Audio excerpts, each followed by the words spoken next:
Bwana Yesu asifiwe. Ujumbe mwingine sitaweza kunakili kutoka kwa kitabu chenyewe, lakini kisa cha Kain na Abel ndugu yake. Mwenyezi Mungu muumbaji alitamka neno kuhusu damu iliyomwagika kwa ardhi. Damu hiyo Mungu alizungumza kutoka kwa kinywa chake akisema, hiyo damu inanililia mimi. Nikagundua kwamba damu haifi. Damu inaweza kuleta mateso.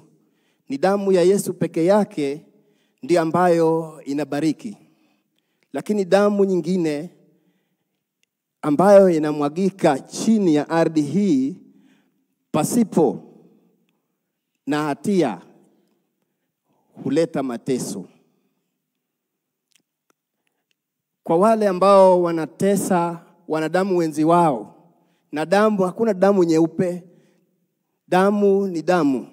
Ikimwagika kwa ardhi na inaleta mateso.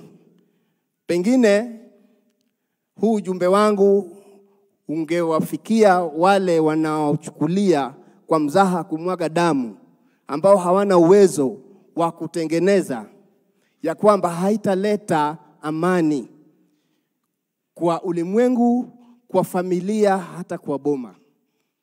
Nataka niseme ya kwamba damu hiyo ya Albert ambayo imemwagika bila hatia, walio na uwezo kuona kwamba wanachukua damu ya maisha ya wenzi wao na kumwaga damu ili wabakie katika hali yao na kuficha uovu wao, basi wajue kwamba watabaki na heshima, watabaki na utajiri na sifa za aina yote, lakini hawatakuwa na amani katika maisha yao. Sababu Kain, Mungu alitamka ya kwamba damu ya Abel inamlilia.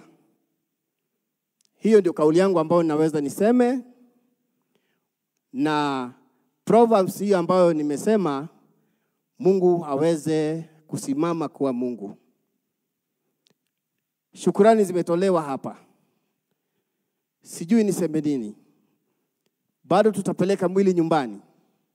Lakini nasisitiza, baada ya mke wangu kuongea kuhusu swala la maombi, nikiwa kanisani, jameni, bila maombi hatutaweza kusimama. Maana tumebaki sisi jinsi ambavyo mnatuona hivi, tuko pamoja. Lakini baada ya muda mchache mazishi, tutabaki sisi jinsi mnavyotuona hapa. Ni maombi yenu hata mkiwa mbali itatusimamisha. Mungu aweze kuwabariki. Shukrani zimetolewa na bado tutaendelea kuwashukuru wale waliosimama nasi. Mungu aweze kuwabariki nyote. Amen. Asante sana, asante sana, asanteni sana, asanteni sana.